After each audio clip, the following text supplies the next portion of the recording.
So we've currently got class 31, number 31327 in the works department at the moment, and we're currently replacing the old failed parkside control equipment with a brand new M-Tronics traction and sound system, along with some other repairs to the locomotive.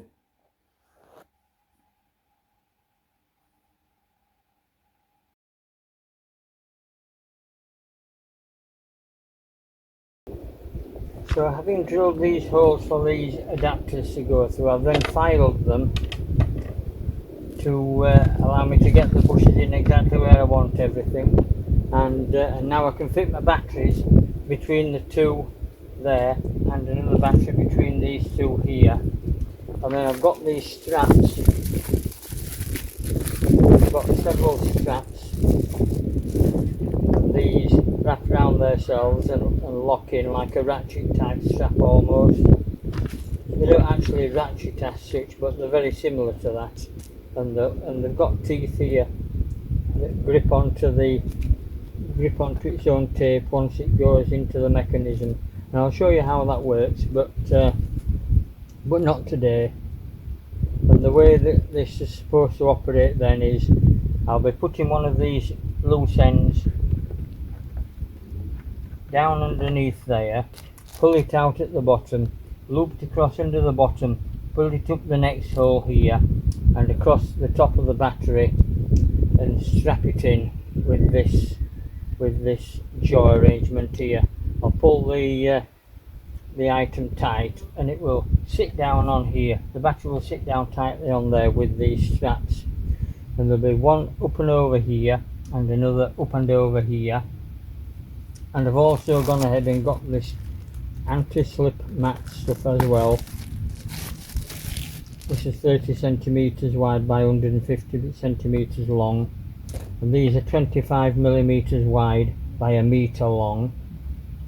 And I'm going to put this anti-slip mat like across that area kind of thing, so the batteries will sit down onto there, and this anti-slip mat will attempt hopefully to hold onto this plastic trunking and the plastic bottom of the battery, if you like, and it will give it some cushioning, and also it will hopefully try to stop it moving around like that.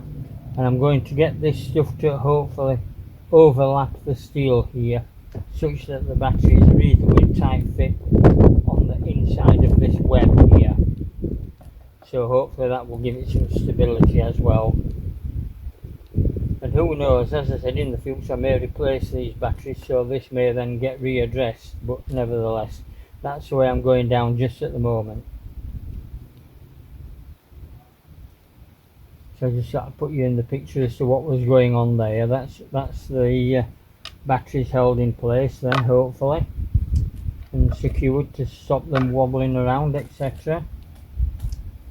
And then when we come to the speaker box, which is here,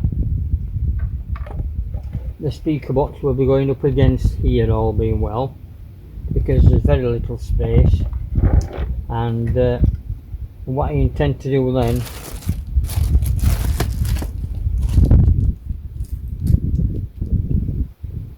I've bought some right angle brackets like these, and I've adapted one of them like that by cutting one of the holes off and leaving it long enough such that I can drill another hole in there if I decide I need to or want to. And the idea behind that is this bracket will fit on this side of the box between the battery and the box, and will secure into the lid with some M4, but not some bolts. The bolt will be sticking up from inside the trunking lid effectively, and again the nice mushroomed over articles so they won't damage any cabling that's there, and they'll be coming up through that like that, and then into this bracket here. And the plan is to have one here and one possibly over here on this other piece of lid, which I've purposely left long like I have with that one. So I might have one bracket here, one bracket there, and a third one over there, just to hold this speaker box nice and tight.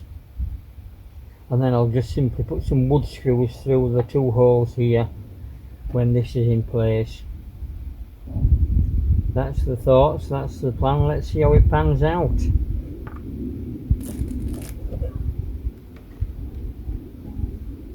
So I'll just put the batteries back in there now, and then I'll work on fixing these bolts to this trunking, ready for this speaker fixing onto it. So I've just cut a couple of small pieces of this matting off with the scissors, and what I'm doing is I'm just placing them over the studs there, which are between the two holes. There's only one that it needs to go on, so I'm just placing that over there so that it doesn't chafe on this strap. This is the strap that will hold the battery, all being well. So it's come from the top down the hole, it's looping along the bottom of the chassis up through the next hole, and then it will go over the top of the battery. But to save it chafing, I've put some of this anti-slip rubber type stuff over the top of the bolt, and then I've sealed it in with this very sticky gaffer tape type stuff, gas tape I think they call it, and so that's securely held. And when the battery's on there as well and this is tightened up, again it will all hold itself in place anyway. With that, but whilst the chassis is now upside down, which obviously is, you may recall I was talking about the positioning of these bolts when I was drilling that control equipment on, and the reason I needed to take particular attention of where the bolts was. If we look here, and if we look here, and again here and here, we'll see that the aluminium plate is actually worn away there, and that's where the wheels are actually rubbing on the bottom of the chassis. Now when I get my new bearings on here, between here and the chassis, it may well lift it up a little bit more, such that these wheels are not actually scraping or touching this aluminium chassis anymore. That's what I'm hoping for, but it seems over time that's what's been happening. Parts of these bearings have been lost, and then the base sits that low on the bogies, which are here when it's running, that the flanges of the bogies actually wear into the aluminium, and that happens at this end of the locomotive and also at this other end over here. Not sure whether this end is on camera, but there's some more identical marks in the aluminium plate at the far end, just as there are here. So these are wear marks where the flanges of the wheels have been scraping. So I had to make sure that the bolts didn't interfere with where the wheel flanges might actually run. Here the bolts should be well clear of anything to do with the wheels, and again here everything should be clear, because they won't swing that much, the wheels, but they will go a little bit, as we can see. So they should never get into contact with this strap, but I didn't want any of these bolts to foul where they had previously been rubbing.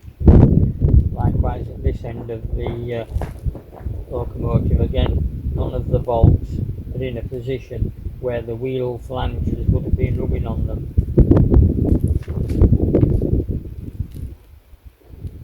I just thought I'd point out that I'm protecting these straps from these bolts with this bit of rubber matting, and then some of this gaffer tape, as it might be called, gas sealing tape.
will protect this next strap when I put the strap between there and there.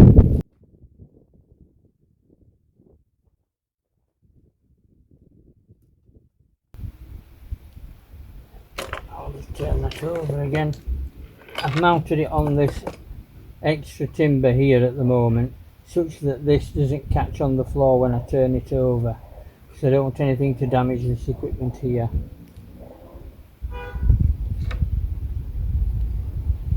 So this then should lock the battery in place, and the battery sit between them two.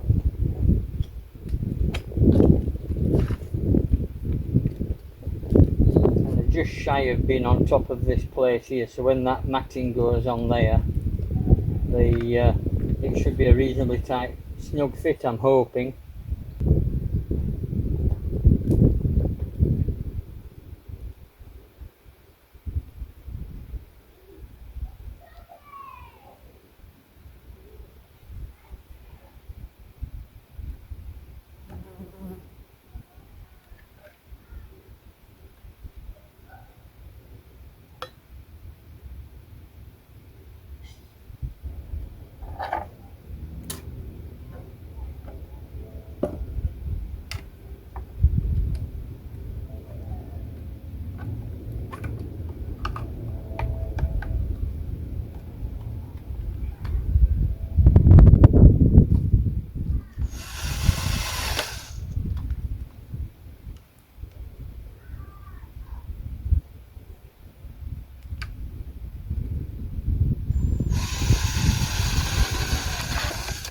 So I'm going to leave it at that in this episode, and next time we'll have a look at putting the insides into the speaker box here. That's the speaker. We'll put the speaker into the speaker box, and we'll put the grill on the outside, and get this box painted black, I think. Get these other screws in so that that's almost a complete unit then, and we'll have a look at the wheels that go under here, the wheel sets, because one's got a loose wheel on the axle, as we know, and the other set, that's got a faulty connection to the motor, so I need to have a look at that. So we'll have a look at those faults in the next episode and get this done, and once we get the wheel sets in, hopefully then we'll be ready for doing some wiring. Okay, so it's so long for now from me, and so long from Henry. We'll see you again. Cheers, bye for now, thanks for watching.